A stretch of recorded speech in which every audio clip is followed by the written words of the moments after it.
Bheemili bypass రోడ్డులో మంగళవారం నూతనంగా నియమితులైన మహిళా అధ్యక్షురాలు రబ్బీర్ ప్రశాంతి పట్నాయక్ ఆధ్వర్యంలో కోటి సంతకాల సేకరణ కార్యక్రమం అంబరాణి అంటిన సంబరంలా జరిగింది.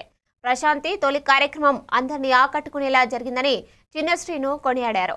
ఈ కార్యక్రమానికి భీమిలి నియోజకవర్గ సమన్వయకర్త మజ్జి శ్రీనివాసరావు, ఎమ్మెల్సీ వరదు కళ్యాణి, విశాఖ జిల్లా మహిళా విభాగం అధ్యక్షురాలు పేదాడ రమణకుమారి ముఖ్య అతిథులుగా హాజరయ్యారు. ఈ కార్యక్రమంలో వందలాది మంది విద్యార్థులు స్వచ్ఛందంగా పాల్గొని సంతకాలు చేసి తమ నినాదాన్ని చాటారు.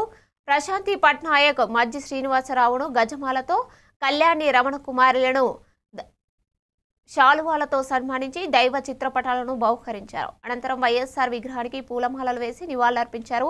జై జగన్ నినాదాలతో ప్రాంతం మారుమ్రోగింది.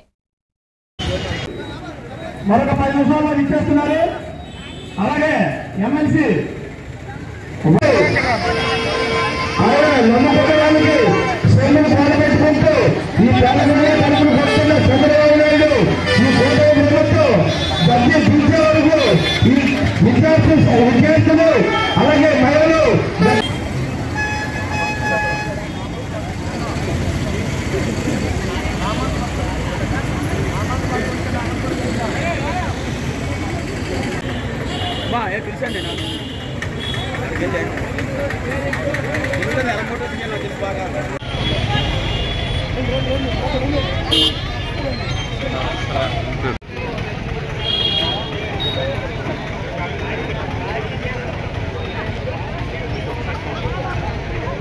వెనకాల